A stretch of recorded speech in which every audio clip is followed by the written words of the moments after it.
Madame, Monsieur, bonsoir. Merci d'être toujours plus nombreux à suivre Atypique, la télévision belge francophone internationale.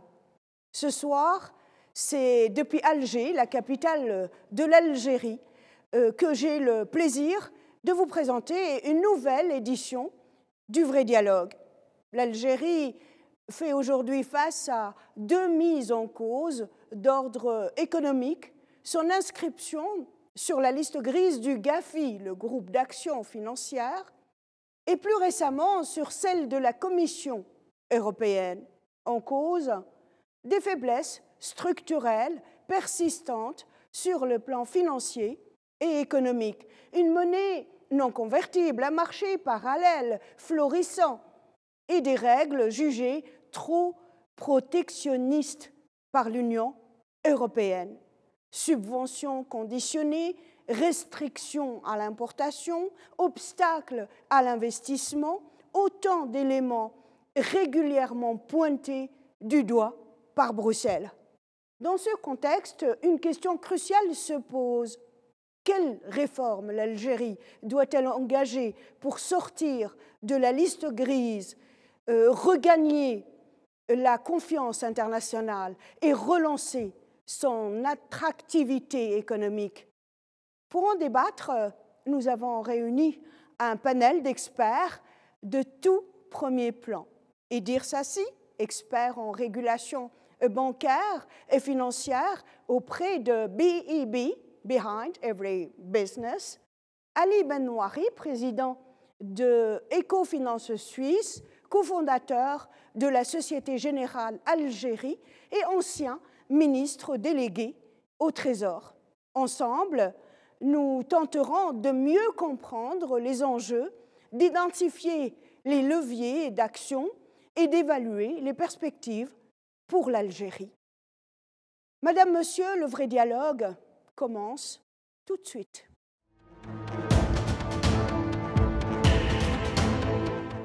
Ali Benouari, bonjour et merci d'être avec nous. Bonjour Lila. Je rappelle juste que vous êtes, Monsieur Ali Benouari, le président de la société suisse Ecofinance. Vous avez été cofondateur et président de la Société Générale Algérie. Monsieur Sassi, Monsieur Idir Sassi, bonjour d'abord. Bonjour, merci pour l'invitation. Et merci de l'avoir accepté. Vous êtes expert de la régulation bancaire et financière à BEB, Behind Every Business. Ma première question, je la poserai à vous, Idir Sassi. Le GAFI, qu'est-ce que c'est? Alors le GAFI, c'est une organisation intergouvernementale, donc au niveau international, qui a pour rôle, qui a été créée fin des années 80, donc 1989, et qui regroupe actuellement une quarantaine de pays. Alors c'est la plus importante, mais il y a aussi soit des démembrements de cette organisation au niveau régional, de certaines régions, ou bien d'autres organisations qui rapportent essentiellement à la plus grande, qui est le GAFI. Alors le GAFI, c'est quoi en fait? Ça a été insufflé par des recommandations onusiennes. Donc nous sommes dans à la fin des années 80, dans une évolution de la finance en général et des banques, mais pas que. Donc l'émergence de certains risques et donc la nécessité donc, de responsabiliser les acteurs qui travaillent dans le domaine financier et bancaire en particulier, mais pas que. Il y a d'autres canaux qui sont des vecteurs qui portent ce risque de blanchiment ou bien de noircissement de l'argent, c'est-à-dire financement de terrorisme et d'autres types de crimes et délits. Donc cette organisation, elle est là pour inspirer, pour donner des recommandations, mais surtout appeler les gouvernements concernés à être conscients d'abord des risques et à mettre en place des mécanismes qui permettent de lutter contre ce risque et donc de responsabiliser la banque et la finance comme étant un acteur citoyen parmi d'autres. Ali Benouari, je vous demanderai juste si vous souscrivez à ce qui vient d'être dit par rapport au GAFI.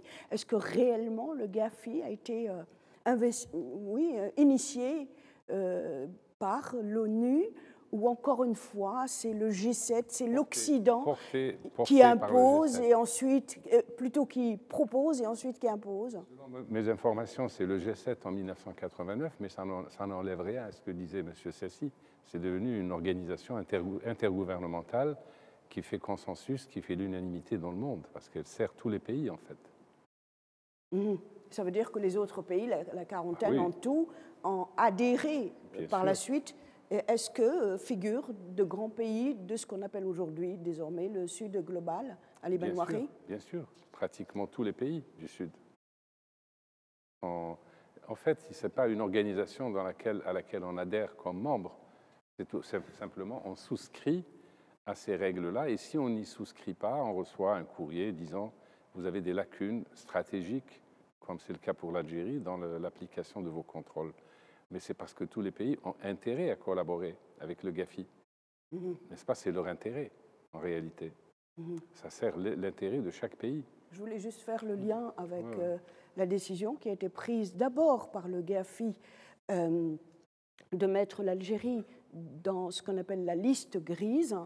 Et quelques semaines plus tard, cette décision a été suivie par la Commission européenne, donc l'exécutif de l'Union européenne. Oui, ce qui prouve l'importance qu'on accorde au GAFI.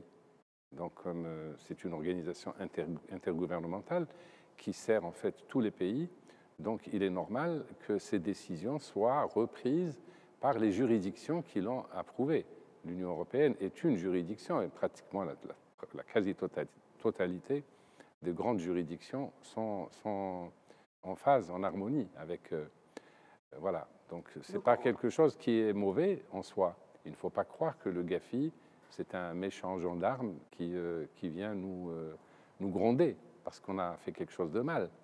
C'est notre intérêt, c'est aussi notre intérêt. Toutes les remarques qu'on nous fait, nous n'avons pas attendu que le GAFI nous les fasse. Mais grâce au GAFI, on les améliore sans cesse parce que le GAFI édicte des normes. Il y a par exemple 40 recommandations, mais très, très détaillées, très pointues. Et 9 recommandations spéciales qui touchent plus spécifiquement le financement du terrorisme. On nous dit par exemple, pour ce qui est de ces recommandations spéciales, nous devons ratifier la Convention de l'ONU contre le financement du terrorisme. Et ça va dans le détail, au niveau de l'application.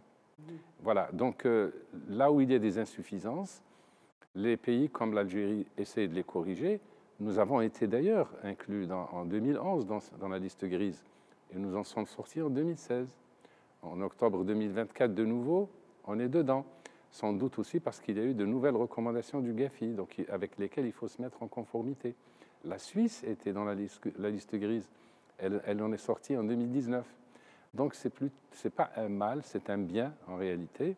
Et tout à l'heure, si vous le voulez bien, je dirais en quoi c'est une formidable opportunité pour notre pays de réfléchir plus en profondeur, aller au-delà de ce que nous demande le GAFI. Parce que le GAFI, naturellement, ce n'est pas le FMI, ce n'est pas la Banque mondiale, il ne va pas loin dans les recommandations. Il se contente de recommandations qui ont trait au blanchiment des capitaux et au financement du terrorisme. Mais en réalité, il y a des dysfonctionnements qui sont structurels que nous avons intérêt à prendre en charge si on veut réellement non seulement sortir de la liste grise, mais être parmi les pays vertueux. On va aller plus avant. On est là dans cette émission pour aller plus avant tout à l'heure. Je voulais juste ajouter à M. Sassi qu'il y a des pays de l'Union européenne en ce moment qui sont aussi dans la liste grise du GAFI.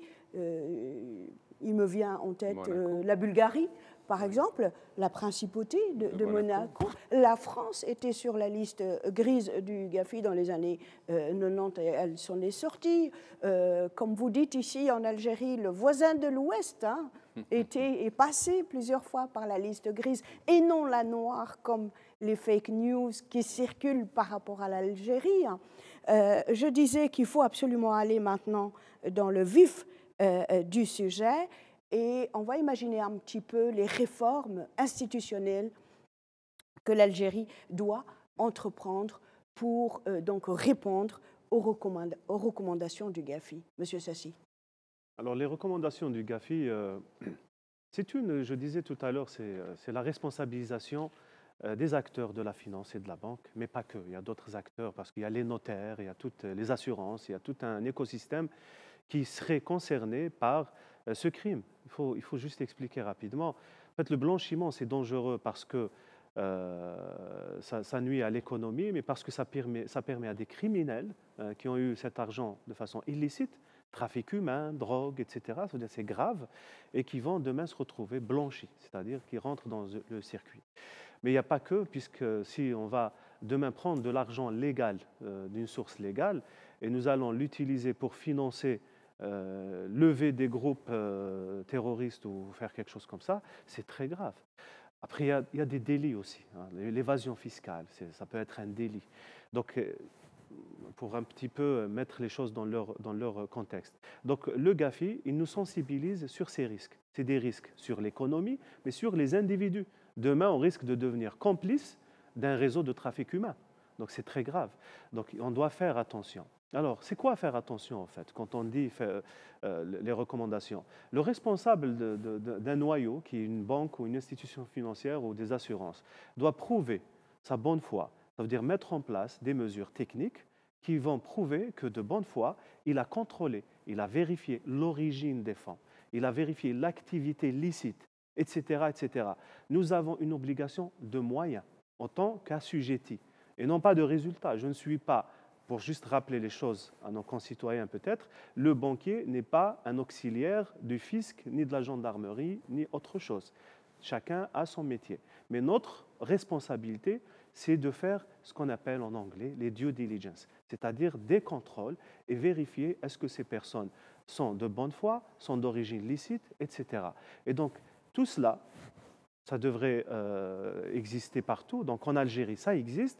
Mais quand on a des évolutions au niveau économique, au niveau de notre sphère financière, au niveau de certaines activités nouvelles. D'ailleurs, entre parenthèses, l'économie électronique, elle pose aussi des défis nouveaux dans ce secteur.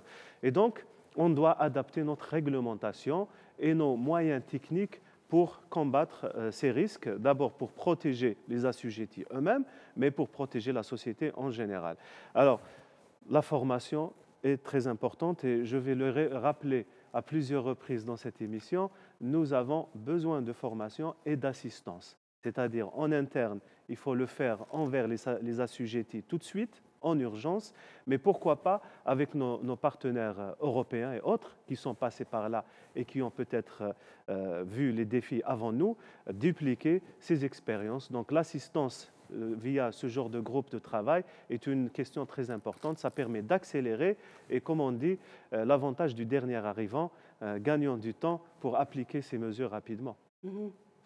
Ali Benouari, pour aller un petit peu plus loin par rapport aux réformes qui ont été entreprises par l'Algérie, mais visiblement, ils n'ont pas convaincu vraiment le GAFI. C'est pourquoi il revient à... Je ne crois pas que... D'abord, le GAFI, avant d'inclure l'Algérie dans sa liste grise, a fait sa propre évaluation des risques. Et il a considéré qu'il y avait des manquements, des lacunes stratégiques. J'ai essayé de comprendre ce que voulait dire ces lacunes stratégiques. Pourquoi utiliser ce terme? Quand les recommandations sont claires, il y en a 40 qui couvrent 4 domaines, la justice pénale, l'application des lois, le système financier et sa réglementation et la coopération internationale. Et pour chaque domaine, il y a toute une série de mesures à prendre. Donc, c'est quoi les lacunes stratégiques? J'ai regardé un peu la dernière réunion plénière, comme ça que ça fonctionne. L'Assemblée générale, c'est des assemblées plénières de février 2025. Du GAFI, hein? Du GAFI. Et 2 points sont ressortis de cette réunion. La nécessité de la promotion de l'inclusion financière et l'approche fondée sur les risques qui étaient connus. C'est un peu les 4 domaines. C'est très jargon, M. Benouari. Attendez, oui. 2 secondes. On va justement s'arrêter. Oui. On va s'attarder Oui. sur l'inclusion financière. Alors, qu'est-ce que c'est? L'inclusion financière, moi, je pense, j'ai mon angle d'attaque, contrairement à M. Sassi, qui, lui, est un véritable spécialiste des contrôles au niveau des banques, des institutions financières, etc. Moi, je suis plutôt macroéconomique ou économiste, et j'essaie de comprendre un peu l'environnement général dans lequel les acteurs financiers et autres travaillent. Est-ce que cet environnement est favorable à l'élimination des risques décrits par le GAFI ou pas? Cette histoire d'inclusion financière rappelle aussi les efforts du gouvernement algérien, des autorités algériennes, qui parlent d'inclusion financière depuis des années, parce qu'il y a trop d'argent au noir, aussi bien des dinars que des devises. Comment voulez-vous contrôler de l'argent qui circule en dehors des circuits officiels, en dehors des banques? Toute la panoplie des instruments de contrôle, évidemment, n'est pas applicable quand vous avez 9 000 milliards de dinars de circulation fiduciaire, c'est-à-dire des billets émis, dont 90% ne sont pas dans les banques, en dehors des banques, qui circulent entre particuliers, qui alimentent tous les trafics, qui alimentent d'abord une économie souterraine, ce qu'on appelle l'économie informelle, qui ne paye pas d'impôts, qui n'est pas contrôlable. Eh bien, cette économie informelle est également nourrie par les devises, par le marché parallèle des devises, finalement, et sont un frein à l'inclusion financière. Inclusion financière, c'est tout simplement rapatrier ces capitaux, ces masses considérables dans les banques, afin que l'on puisse assurer la traçabilité des flux de transfert, des paiements, etc. Aujourd'hui, cette traçabilité est difficile, sinon impossible, là, pour les devises comme pour les dinars qui sont en noir. Donc nous le savons, nos autorités le savent, nous avons un problème d'inclusion financière. Des mesures ont été prises pour favoriser cette inclusion financière. Je prends pour exemple les banques islamiques. On a pensé qu'il suffisait, vu qu'il y a beaucoup de clients, une clientèle qui n'est pas désireuse de travailler avec la riba, qu'il suffit que les banques algériennes produisent... C'est quoi la riba? C'est l'intérêt, l'usure, mais par extension, les banques islamiques ne travaillent pas avec les taux d'intérêt assimilables. Vous voulez dire que le citoyen algérien fouille les banques classiques? Oui, d'aucuns ont et l'Algérie lui apporte une solution. D'aucuns ont peut-être conseillé les autorités algériennes dans ce sens, en disant c'est peut-être parce que les Algériens ont une sensibilité islamique développée qu'ils ne veulent pas mettre leur argent dans les banques. Et donc, on a été dans cette direction, mais le résultat est très décevant. Il y a quasi négligeable. Ça n'a pas marché. Donc, si ce n'est pas un problème de produits islamiques, qu'est-ce que c'est? Qu'est-ce que c'est? Qu'est-ce qui fait que ces capitaux ne veulent pas retourner dans les circuits officiels et nourrir une économie officielle, formelle, qui crée des emplois? L'économie souterraine aussi crée des emplois. Je m'empresse de l'ajouter.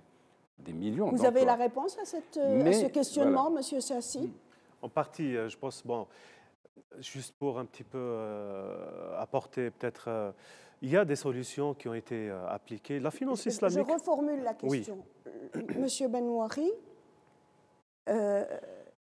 suppose que le citoyen algérien boudait les banques classiques parce que, culturellement, il préférait une banque islamique.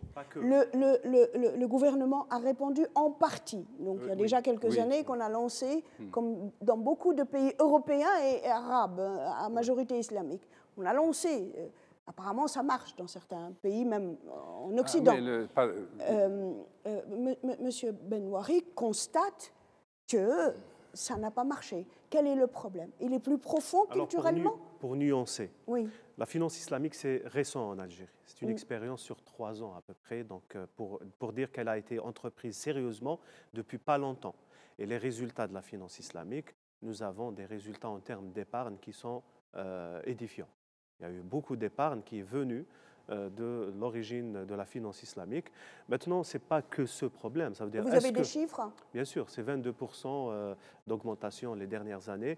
La dernière assemblée de la Banque islamique de développement à Alger a pris le modèle de l'Algérie, de cette évolution fulgurante, pour l'appliquer un petit peu dans d'autres pays qui sont même demandeurs et qui sont pas forcément que islamique. Voilà.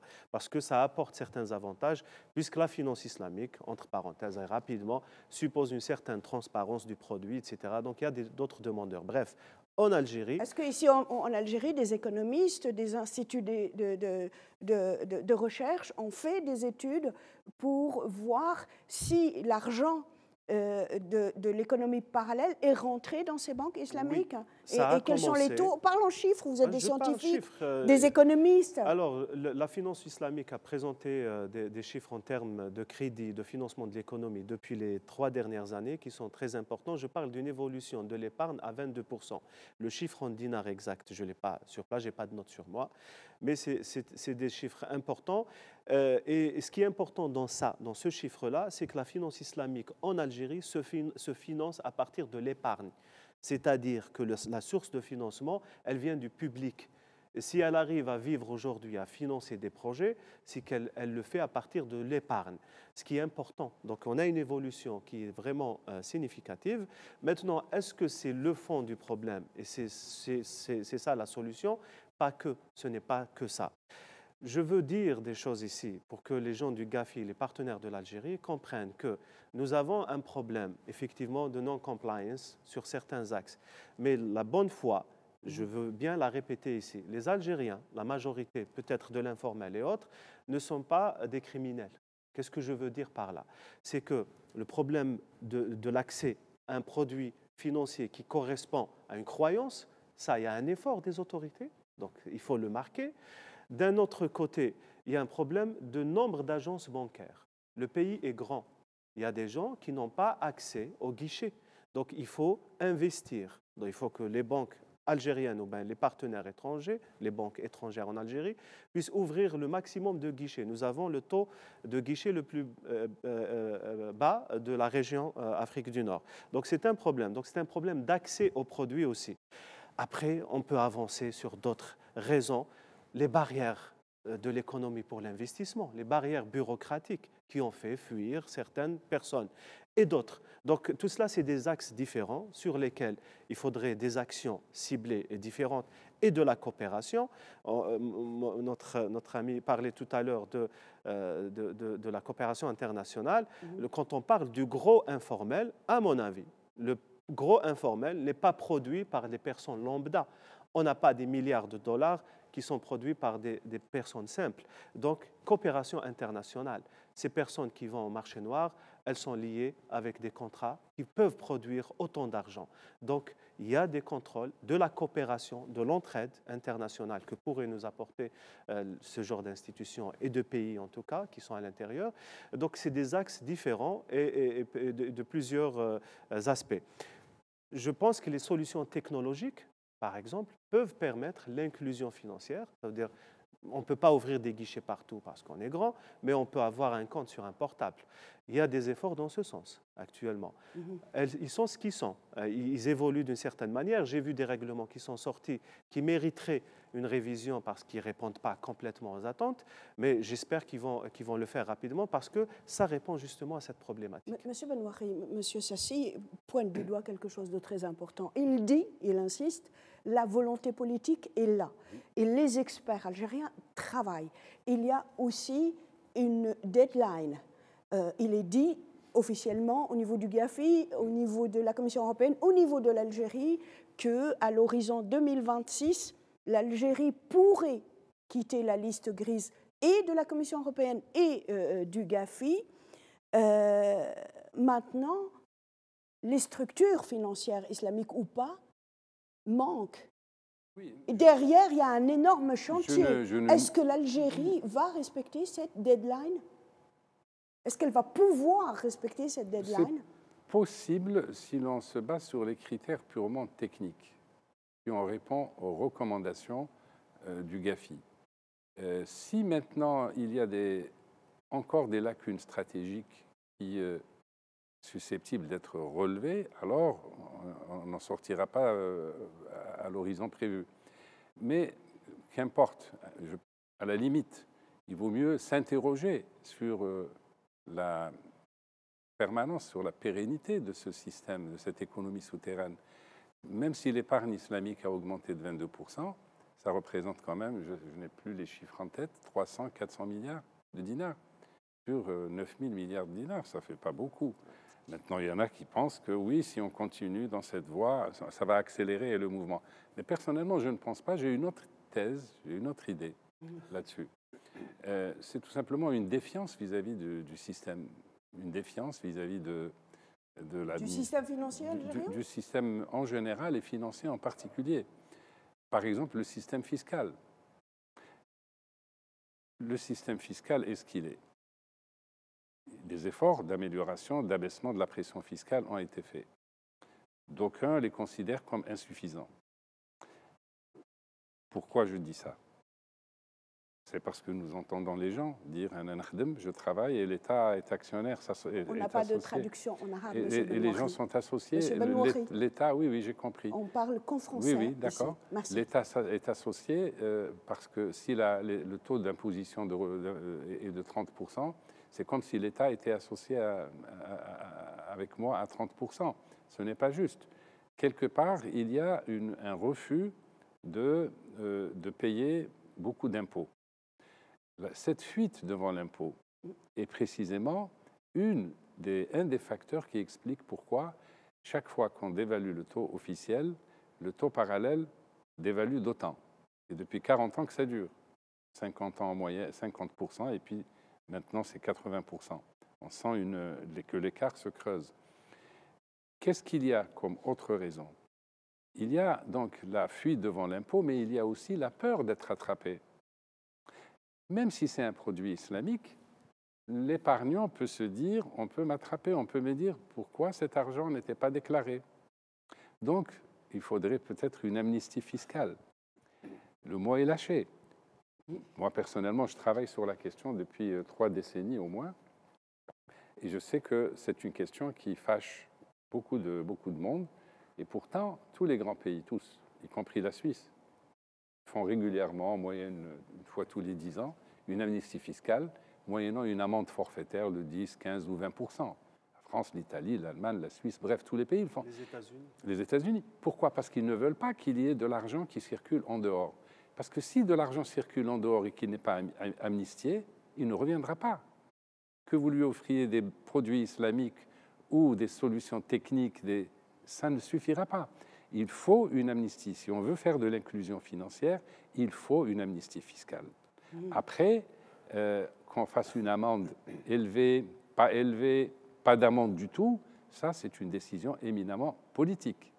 Mais voilà un peu ce que je voulais dire. Monsieur Sassi, excusez-moi, Monsieur Sassi, si les banques, les nouvelles banques islamiques ont réussi à drainer, comme vous dites, vous, le chiffre, c'est vous qui l'avancez, vous vivez en Algérie, 22%. De la masse monétaire informelle. Non, de croissance par rapport à l'année d'avant. Pardonnez-moi, parce que là, ça allait faire... J'allais loin dans mes conclusions. Comme on part de très bas, il n'est pas difficile d'atteindre 22%, parce que des efforts ont été réellement faits. Ouais. Mais de là à dire que c'est la solution, c'est la panacée, personnellement, je ne le pense pas. Exact. Je vous le dis franchement.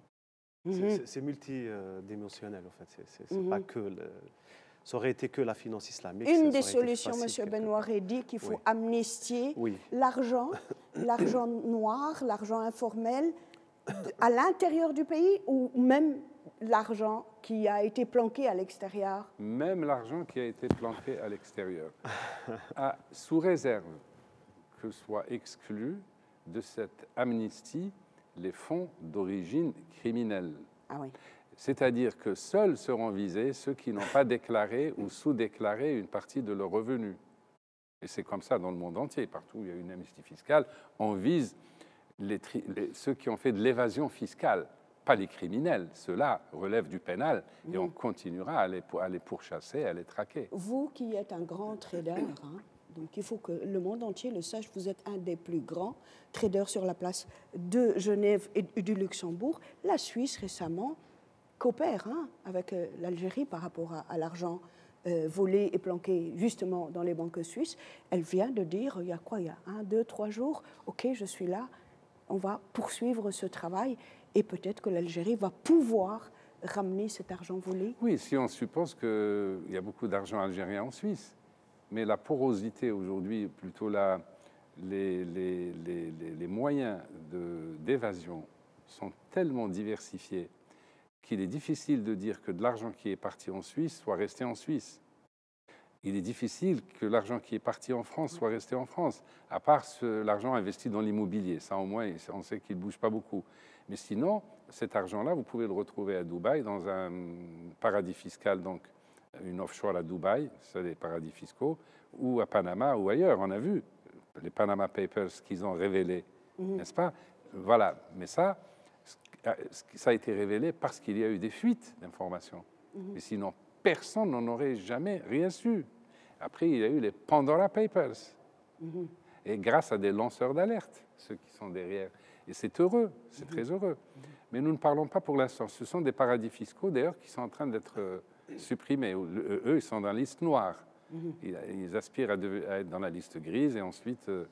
donc, mais soyons pragmatiques et concrets. On n'a pas on a encore quelques minutes. Hein. Le temps passe très vite dans cette émission. Vous avez fait une proposition concrète qui se défend. Une deuxième proposition pour sortir rapidement de cette liste grise. Parlait de la partie délit. Je parlais tout à l'heure du crime. Donc il y a la partie délictuelle qui est le problème fiscal. Le problème fiscal devrait être de façon systématique. Donc basé sur une périodicité, et donc on revient au circuit, on efface un petit peu, basé sur certains mécanismes et conditions, bien sûr, ce n'est pas, chaque pays a ses spécificités. Mais le fond du problème, maintenant on parle du problème de la liste grise, c'est vrai que la bancarisation figure parmi les points les plus importants. Alors, la bancarisation suppose une facilité, donc lever des barrières, une facilité d'ouverture de compte. Je disais tout à l'heure, je ne pense pas qu'il est utile, dans le contexte que nous vivons, de faire en sorte que le banquier ou le financier devienne un auxiliaire de la gendarmerie ou autre, parce que ça va faire fuir encore les gens. Donc, c'est une phase intermédiaire. Ouvrons les comptes aux gens, bancarisons les gens, normalisons les choses. Il y a toujours une proportion de criminels qui vont, quelles que soient les mesures qu'on fera, ils seront en dehors du circuit. La coopération internationale, la coopération, l'origine de l'informel, le gros informel est produit par des contrats qui sont importants. Il faut faire de la coopération, vérifier. Lorsque vous donnez un marché à une société X, un marché public, qui n'a pas l'autorisation pour transférer son argent, elle va le faire comment? Elle va aller au marché noir pour transférer. Et ce transfert, il est important. Donc, ce n'est pas le simple citoyen qui cherche une bancarisation parce qu'il est isolé ou parce qu'il a des convictions qui produit des milliards de dollars. Donc, coopération internationale et revenir au fond du problème qui est notre politique de change. Donc, le problème de la convertibilité du dinar, bien évidemment. Peut-être que M. Benoît va en parler parce que c'est son cheval de bataille depuis des décennies. La convertibilité, en tout cas, il y a une certaine manière de voir. Voilà. Oui, on en a parlé tout à l'heure, on a échangé avant l'émission. Je lui avais fait part un peu de mon idée parce qu'il était pour moi, j'étais curieux de savoir comment lui... Si elle est pragmatique, concrète, et si elle peut aider le pays, allez-y, je vous écoute. Et en tout cas, si elle entre dans le cadre de la lutte contre le blanchiment des capitaux et du financement du terrorisme, elle est tout à fait d'accord avec moi. Donc aujourd'hui, nous avons un gros problème. Il y a la circulation fiduciaire, c'est-à-dire cette immense masse de dinars au noir, et il y a les devises qui sont sur le marché parallèle et qui s'auto-nourrissent, qui s'auto-alimentent. Je te donne de l'argent noir, tu me donnes des devises, avec ça je vais importer en contrebande, vendre au marché noir, sans facturation, et ainsi de suite. Et la pompe est réamorcée à chaque fois. La décision, le décret du 28 juin essaye de mettre un peu d'ordre là-dessus, on peut y revenir si vous voulez. Donc, et l'écart aujourd'hui entre le taux officiel et le taux parallèle a atteint un record historique de 80%. C'est insupportable parce qu'il crée des distorsions à tous les niveaux. Il sape la confiance des investisseurs, il crée de l'inflation, il crée de la corruption. Je dis de la corruption, de la même manière que l'économie informelle en général, mais en tout cas, si rien n'est fait, cet écart continuera à augmenter et la spéculation aussi, la contrebande aussi. Il faut donc que ces devises qui sont sur le marché parallèle aient un statut. Il faut savoir qu'aujourd'hui, ces devises n'ont pas de statut.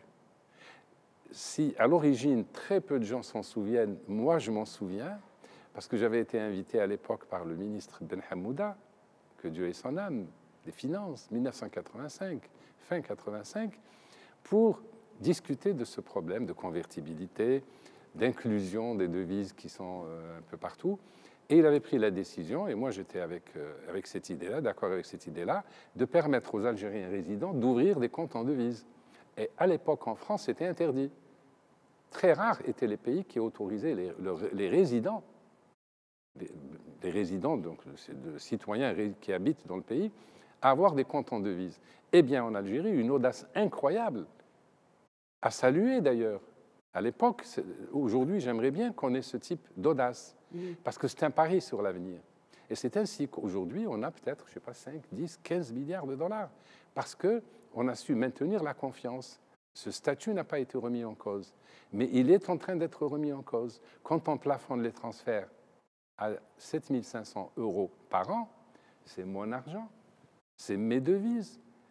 Elles sont dans un compte, les autorités le savent, mais je ne peux pas utiliser cet argent, je ne peux pas transférer plus que 7 500 €. Autrement dit, c'est rendre non transférable une devise. Que le dinar ne soit pas convertible et ne soit pas transférable, je veux bien, mais que de la devise qui appartient à des gens soit limitée, ne soit dans sa transférabilité, c'est quelque chose qui peut saper la confiance. Qu'est-ce qu'il faut faire? Alors, c'est un tout. C'est vraiment, il y a beaucoup d'aspects qu'on peut résoudre par une mesure. Et cette mesure, c'est la reconnaissance du marché parallèle de la devise, au lieu que ce soit un marché noir toléré, parce que ça reste un marché noir, mais le fait que tantôt on sévisse, on arrête des gens qu'on prend la main dans le sac, mais que dans la plupart des cas, on laisse faire au Square Port Saïd, à quelques mètres de la Banque centrale, ou à Sétif, à Ain Fouara, et dans chaque Tajnent. Tous les grands centres commerciaux d'Algérie ont une place financière très importante au vu et au su des autorités.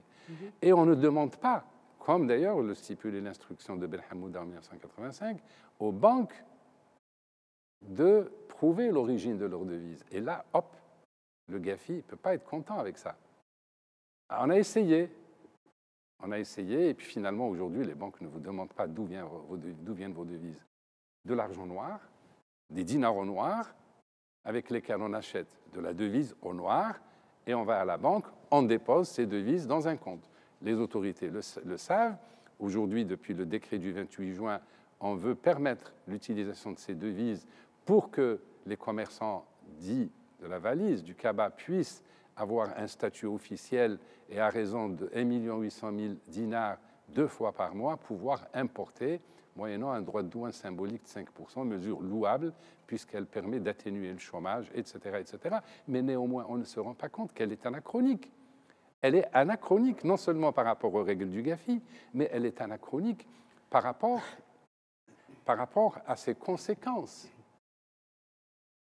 Un statut qui, d'un côté, est limité, nié, et de l'autre côté, on compte même sur ça pour approvisionner le marché. Et le résultat, c'est qu'on va assécher peu à peu le marché local des devises, l'épargne en devises disponibles, et donc le taux, l'écart va augmenter. Il peut atteindre, comme en Iran, 1600%. J'ai la liste des pays. Nous sommes le 7e pays dans le monde où l'écart de taux est aussi important. Et donc, le seul moyen, c'est de reconnaître ce marché officiel, ce marché parallèle, comme je le disais, et cette reconnaissance, vos reconnaissances du statut des On donne un exemple concret. Monsieur Sassi planque chez lui 10 000 €. OK? À chaque fois qu'il en a besoin pour tel ou tel usage, alors il va prendre 1 000 €, il va aller au Port Saïd, il va les changer. Qu'est-ce qu'il en ferait pour les officialiser sans avoir de... Non, lui, il peut ouvrir un compte avec ça. Et ça devient officiel. Parce qu'on ne demande pas de justification. Parce qu'on ne demande pas de justification. D'ailleurs, ça pose problème. Vous croyez que le GAFI n'est pas au courant de ça? C'est ça le problème, en fait. Lacune stratégique, c'est peut-être ça aussi. Mais en réalité, je ne crois pas que ce soit des solutions ponctuelles. Hein, le gendarme qui court derrière le voleur. Je crois que c'est réellement structurel. On ne peut pas se permettre d'avoir deux marchés d'échange, un marché officiel et un marché parallèle. Parce que le marché parallèle de la devise est comme le marché parallèle des biens et des services.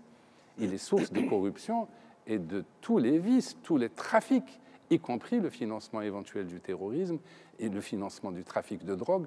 Et comment est-ce que l'État peut contrôler? Il faut pour que l'État contrôle, il faut... Et il bloque aussi cette dynamique de numérisation entamée en Algérie, puisque l'utilisateur lambda, il n'a pas besoin de numériser puisqu'il est pour une économie souterraine. Donc c'est reconnaître... Tout est lié, en fait. Alors ça veut dire, dans le jargon, c'est reconnaître un double marché d'échange. Avoir un double marché d'échange, un marché officiel, auto-officiel, qui permet d'importer à l'État ou même à des privés, d'importer des marchandises stratégiques. Le lait, le blé, les médicaments, tout ce qui est stratégique, qui contribue au pouvoir d'achat des citoyens, à la santé des citoyens, à la création aussi d'emplois, à l'investissement. C'est ce qui est en gros domicilié tous les jours dans les banques, ce qu'on appelle les transactions courantes. Bien. Et le marché parallèle, lui, c'est tout ce qui n'est pas transaction courante autorisée, à condition que ça ne soit pas illicite. Donc, mais tout le reste, y compris les transferts privés, au lieu de J'allais dire comment faire pour savoir si cet argent, cette masse d'argent, elle est illicite ou pas? Non. L'origine des fonds. Bien sûr. Donc il y a, en fait, je disais tout à l'heure, les banquiers, ils ont une obligation de moyens, c'est-à-dire des procédures pour vérifier l'origine de ce que vous ramenez au niveau du guichet. Ces exercices-là, qui sont peut-être anodins pour certains, évitent beaucoup de problèmes. Donc il faut les faire, il faut former les banques, obliger peut-être certaines banques et d'autres, les sensibiliser sur l'amélioration de certains systèmes. Je parle de côté technique. Il y a des solutions radicales quand il y a un risque de blanchiment. Il y a certains pays, je crois même en Suisse, si je me trompe, qui ont décidé de centraliser ces contrôles. Vous faites les transferts que vous voulez, mais ça tombera dans un bureau au niveau de la Banque centrale et eux, ils vont regarder est-ce que c'est bon ou c'est pas bon. Donc, ils font eux-mêmes le nettoyage. En Algérie, ce n'est pas le cas, on a délégué. Mais si on délègue, il faut qu'on s'assure qu'ils ont les moyens. Parce que sinon, après, c'est une passoire, c'est un problème. Donc, il y a effectivement des contraintes par rapport à l'environnement algérien qui ne sont pas liées, c'est vrai qu'il y a le côté criminel, etc. Assécher l'informel par des mesures intermédiaires. Il y a certaines instructions actuellement, quand on est étudiant, malade, on veut acheter une pièce, etc., des gens sérieux. Pourquoi nous envoyer au marché informel ? Autorisons ces transferts qui sont justifiés. Ça a toujours existé. Voilà. Ça a toujours existé. À la Banque centrale où j'ai travaillé dans les années 70, c'était le service des opérations financières. Si on est malade, si on doit faire des études à l'étranger, on constitue un dossier et on a un pécule qui est suffisant. Mais avec le temps, ces pécules se sont réduits. Et les gens ont été réduits à aller vers le marché parallèle pour se soigner, pour acheter des biens essentiels pour eux, payer les études, etc. Et l'État, c'est pour ça que le statut de ces comptes pose problème, l'État compte sur ces comptes en devises pour assumer les besoins que l'État ne peut pas lui-même assumer. Et donc on dit aux gens, utilisez vos devises pour aller à l'étranger, pour vous soigner, pour tout ce qu'on veut. Et puis on plafonne, et c'est là où ça devient problématique. Et puis on plafonne. On plafonne à 7 500 € par an, quel que soit le motif. On ne peut pas, je crois que je ne sais plus, je suis plus sûr si on peut les utiliser dans le cadre d'importation sans paiement. C'est-à-dire acheter une voiture de moins de 3 ans avec ces comptes-là. Il faut que je vérifie. Je ne sais pas si... En fait, il y a une instruction qui date de 2007 qu'il faut revoir. Donc ça, c'est des mesures urgentes qu'on peut revoir, soit en rajoutant des catégories. On parlait de l'économie numérique.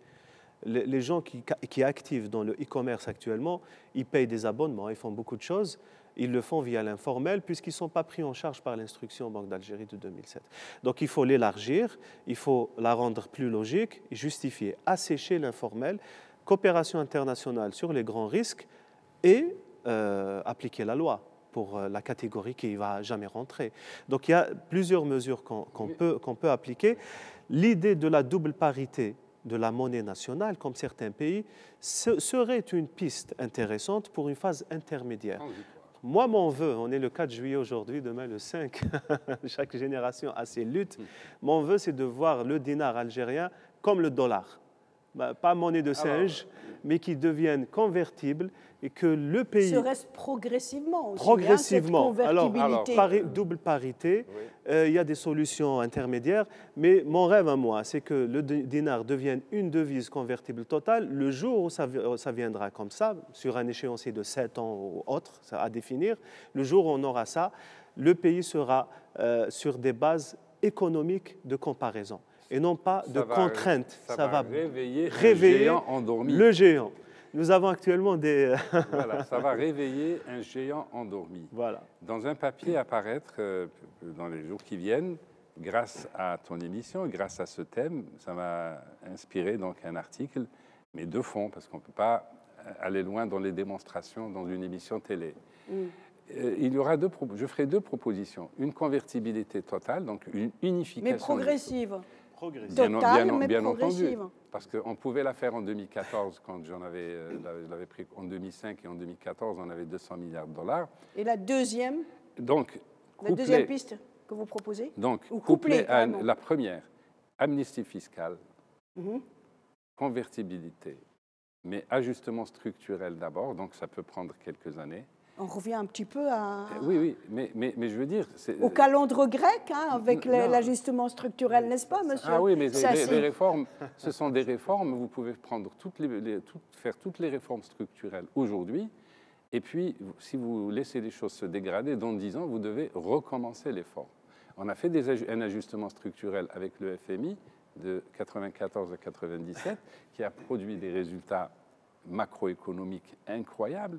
Et peu à peu, avec l'embellie financière des années 2000, on a laissé filer les déficits budgétaires, on a laissé filer plein de choses. Et aujourd'hui, de nouveau, il faut refaire de nouvelles réformes structurelles. Ce n'est pas un serpent de mer, c'est des choses précises. Mais si on veut la convertibilité totale, il faut les faire avec amnistie fiscale dans tous les cas de figure, et un dinar qu'on peut débarrasser de 2 zéros. Une petite dévaluation au départ, ça donnerait en gros 1 euro égale 2 dinars, mais à ce moment-là, croyez-moi, ce sera un dinar lourd, un dinar fort. Si je prends... Et la deuxième, pardon, juste pour être complet, la deuxième, si on ne veut pas ou si on ne peut pas faire ça ou décréter cela aujourd'hui, eh bien, je préconise le double marché d'échange qui, au moins, permettra de contrôler le marché parallèle des devises, contrôler l'écart de taux, donner à la Banque d'Algérie le moyen de l'alimenter, de faire baisser le taux en l'alimentant, parce que ce marché serait alimenté par les immigrés, par les touristes, par les investisseurs étrangers, par les comptes, l'épargne qui est déjà locale ici. Et la Banque centrale pourrait ajouter des liquidités sur ce marché pour garantir que le taux parallèle ne grimpe pas trop. Aujourd'hui, il est, on m'a dit, 264 ou quelque chose comme ça, et on peut aller loin. Et ça pénalise l'ensemble de la population, l'économie, les distorsions vont se multiplier, etc. Donc ce double marché permet de contrôler, d'assurer la transparence, d'empêcher que l'écart de taux ne se creuse par trop, et de permettre aux gens de souffler. Parce que celui, comme un ami décédé aujourd'hui, qui m'a dit il y a 10 ans, est-ce que tu te rends compte, j'ai un cancer très grave, il me faut à peu près 100 000 € pour me soigner, je les ai en dinars, et je risque de mourir parce que je ne peux pas transférer mes dinars. Et il est mort. À quoi sert d'être milliardaire en Algérie quand on a travaillé dur, quand on a gagné beaucoup d'argent? À quoi ça sert si on ne peut pas se soigner? C'est une problématique et j'aimerais que beaucoup de gens réfléchissent à ça, de se mettre à la place.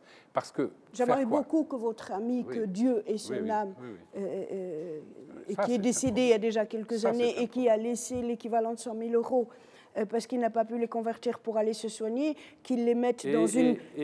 Laissez-moi finir mon idée. Enfin, ou sa famille, parce qu'il n'est plus là, qu'il mette ça dans une sorte de fonds pour construire Et des il m'a hôpitaux, dit- pour soigner convenablement tout type de cancer en Algérie Et pour aussi. lui rendre justice, il m'a dit que je peux passer par le marché parallèle, mais je ne le ferai pas. D'accord. Parce que Moi, mon éthique m'interdit de le j'aimerais faire. qu'on avance parce qu'on n'a plus le Oui, temps. oui. À vous deux, vous avez fait 3 propositions. Bancairiser, amnistier et convertir.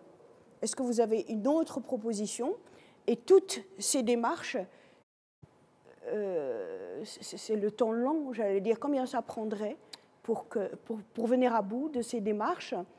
Et encore une fois, je vous ai posé cette question au début, elle me tient à cœur, elle tient à cœur toute personne qui veuille du bien à ce pays qui est en train d'avancer. Oui. Vous avez utilisé le mot géant, je pense qu'il faut le dire, et le dire vraiment même avec humilité. Oui. Parce que c'est sa vocation. L'Algérie a vocation d'être la locomotive, serait-ce du monde arabe et de l'Afrique. Oui, c'est un géant qui dort, et je pense que le jour où il va se réveiller, mais il faut qu'il se réveille bien et dans la droite ligne et dans l'officiel. D'autres propositions concrètes, Monsieur Sassi, s'il vous plaît. D'autres propositions plus rapidement, c'est dans le développement et dans les solutions dans lesquelles nous avons besoin de l'adhésion de tout le monde. Il y a des mesures rapides qu'on peut prendre, c'est impliquer la société civile. La culture financière, on peut appliquer toutes les solutions. Si demain, nous n'avons pas l'adhésion des populations, nous ne pouvons pas avancer. L'adhésion viendrait, entre autres, via les startups, par exemple.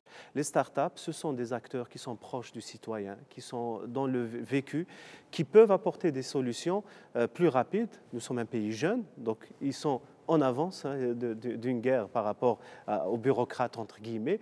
Donc il faut les impliquer plus via des règlements qui sont, bien sûr, qui respectent des objectifs économiques, des conditions financières, etc. Mais donnons cette facilité à ce genre de catégories pour les impliquer dans ce genre de solutions. Les autres solutions, moi, je pense c'est des schémas qu'on choisit, c'est des hypothèses qu'on choisit. Personne ne peut vous dire qu'elle va marcher. Mais à mon avis, il faut avoir des objectifs, annoncer des objectifs, donner une vision par rapport à ce qu'on voudrait faire. Et dans ce sens, à mon avis, la convertibilité du dinar, c'est la solution définitive, mais il faut annoncer, donner cette perspective. On pourrait le faire en 3, en 5, en 7 ans, mais il faut entamer ce genre de réforme courageuse sur le long terme et avec les risques probables qui sont l'inflation ou autres, mais il faut tracer des caps pour sortir définitivement de ces complications qui chahutent le potentiel de notre économie. Et encore une fois, je l'ai posé dès le début d'emblée, est-ce que l'Algérie va pouvoir justement dépasser ce cap qui est celui de sortir de la liste grise de la Commission européenne et du GAFI? Évidemment, l'Algérie, elle va sortir parce que le GAFI, les attentes, c'est de sensibiliser les autorités par rapport à ce problème. Les autorités, elles ont déjà commencé. La semaine dernière, on a eu 2 textes qui sont sortis dans ce sens. Donc, il y a une accélération qui va se faire sur un échéancier de moyen ou bien même court terme. Nous allons pouvoir sortir. Encore une fois, il faut communiquer avec les assujettis, les banques, etc. Il faut les former, les sensibiliser. Le rôle du régulateur, il faut peut-être le pousser un peu plus loin pour une phase intermédiaire, l'impliquer un peu plus pour que les choses reviennent à l'ordre rapidement, mais c'est un challenge qui est tout à fait jouable et je pense que nos partenaires le savent et ce n'est pas un problème majeur en tout cas. Je vais vous donner pour la dernière fois la parole, une conclusion, mais il faut qu'elle soit vraiment très constructive et qui fait avancer le schmilblick dans ce beau pays. Tout à fait. Moi, je vois 3 types de réformes qui peuvent être engagées rapidement, avec un maximum de chances de succès, parce que c'est à notre portée et qui va libérer ce géant endormi. La première, j'en ai parlé, c'est une réforme monétaire ou une réforme d'échange. Il faut que l'Algérie se sente libre. Aujourd'hui, il est entravé dans ses moyens d'action. Le jour où il aura un dinar lourd en poche, il fera des miracles. La deuxième réforme est de type financier. On n'en a pas parlé, mais une réforme financière qui toucherait le marché des actions, qui est le dernier au monde. C'est une honte. Je m'empresse de dire à ceux qui nous écoutent qu'il faudrait prendre à cœur ce problème Ils n'ont qu'à voir l'évolution des cours de bourse, le nombre de titres boursiers, les derniers au monde, des prix qui ne bougent pas. Il faut l'accord de la COSOB pour qu'une transaction, un acheteur puisse vendre un... C'est l'horreur absolue. Une capitalisation boursière ridicule, à part une boîte Biopharm qui pèse 61 milliards de dinars, mais dont on ne sait pas, dont probablement le prix de l'action est beaucoup plus haut que celui qui est indiqué, mais il n'y a pas de mouvement, pas de transaction.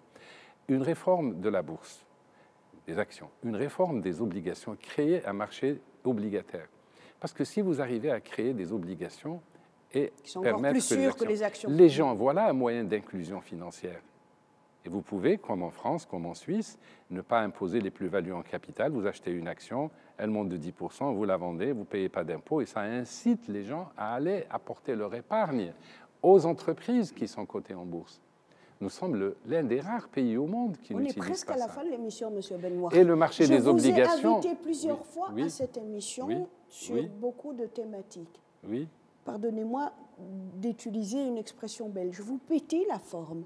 Vous êtes algérien. Oui. Moi, je vais le dire. Je vais le dire à tous les téléspectateurs. Oui. Je vous ai appelé parce que je devais avoir un autre expert algérien qui est dans un autre pays occidental. Vous étiez malade. Vous vous êtes dopé de médicaments. Vous avez sauté dans le premier avion et vous êtes venu. Je vous ai dit pourquoi. Vous m'avez dit parce que j'aime ce pays. Alors, si vous l'aimez vraiment, vous êtes en bonne santé. Alhamdoulilah. Alors venez donner des conférences. Il a parlé de culture de la bourse, la culture du marché de l'argent. Les jeunes. Laissez-moi finir par les obligations, puisque même quand j'étais au gouvernement, j'ai voulu lancer ça et je n'ai pas eu le temps. Je ne suis pas resté assez longtemps. Il faut coter un notionnel, créer un benchmark, un taux de référence à 10 ans. C'est simple, on peut le faire en une semaine, même sur un tableau noir avec un morceau de craie. On fixe un bon du Trésor à 10% à 10 ans. Après, on voit la demande, et en fonction de la demande, on saura si le taux d'intérêt à 10 ans, pour la meilleure des valeurs, qui est le bon du Trésor, le plus safe, qui offre le plus de garanties de solvabilité, le Trésor, qui est liquide, parce qu'il y a justement, on rend liquide ces obligations qui ne le sont pas aujourd'hui, et on saura enfin ce que vaut le taux à 10 ans. Si ça vaut 110, donc le rendement est inférieur. Quelle est l'importance? C'est que derrière, les banques pourront prêter sur des périodes plus longues, 10 ans, mais aussi on peut faire un notionnel sur 15 ans ou 20 ans. Et ainsi, les banques connaîtront le taux à 10 ans, le taux à 15 ans, les taux à 20 ans, et les entreprises qui ont besoin de financer à long terme leur investissement, parce qu'il est à maturation longue ou longue, ils pourront trouver des ressources auprès des banques, alors qu'aujourd'hui, pour financer un projet qui n'est pas rentable avant 10 ans, la banque vous donnera au maximum 5 à 7 ans, sans compter que les épargnants qui ont de l'argent, ils ne peuvent pas aller vers un marché qui n'existe pas. Ils peuvent acheter des bons du Trésor aujourd'hui, mais ils ne peuvent pas les vendre, ils ne sont pas liquides. À qui ils vont vendre ces bons du Trésor? On discutera lors d'une autre émission, c'est tellement... Et enfin, le troisième, puisque vous avez parlé de 3 propositions, la réforme fiscale, c'est-à-dire amnistie fiscale, créer une flat tax, par exemple, à 10%, supprimer les niches fiscales, mettre au même niveau les étrangers et les Algériens. Pourquoi donner une prime aux étrangers? Que les étrangers et les Algériens bénéficient du même statut fiscal privilégié. Ainsi, l'Algérie deviendrait un des pays au monde les plus attractifs pour les investissements étrangers et le géant se réveillera. Alors, je vais donner le dernier mot de conclusion aussi à la jeunesse, à ce jeune brillant expert algérien. Il est là, il est basé à Alger. Allez-y, Monsieur Sassi. Alors, il y a eu beaucoup de réformes courageuses, en tout cas, sur le plan réglementaire. Il y a eu de l'audace sur certaines décisions pour faire de l'inclusion financière. Donc, il y a des solutions qui ont été portées sur certaines lois. Il me semble qu'on arrive à un cycle, donc un deuxième souffle, où il faudrait aller de l'avant et avoir le courage de passer des réformes plus importantes. Des réformes au minimum, les annoncer, ça veut dire donner un cap, dire que nous voulons que le problème du dinar algérien va être réglé dans dans tel délai. Donner plus d'inclusion pour les jeunes dans le sens des start-up et des financements possibles, de l'ouverture à l'international, trouver des solutions pratiques et techniques pour ces start-up, leur développement. C'est vrai pour un pays aussi énorme que l'Algérie, le nombre de start-up est quand même infime comparativement à des pays émergents comme l'Algérie, hein, qu'ils soient en Afrique ou en Europe. Exactement. Elles font face à une sorte de... Il ne faudrait pas les rejeter. Je pense qu'ils font partie de solutions. Même en matière d'inclusion financière, il faut les accueillir et ça pourrait être des facteurs d'amélioration de l'inclusion, de culture financière, mais aussi d'apporter des solutions pratiques et rapides. Donc, c'est plus d'inclusion dans ce sens. Lever les barrières à l'entrée dans les investissements de tout type, que ce soit pour les Algériens ou autres. Et puis, il n'est plus question, à mon avis, des avantages fiscaux pour l'investissement. C'est dépassé, à mon avis. Donc, on a beaucoup donné. Il faudrait faire le bilan.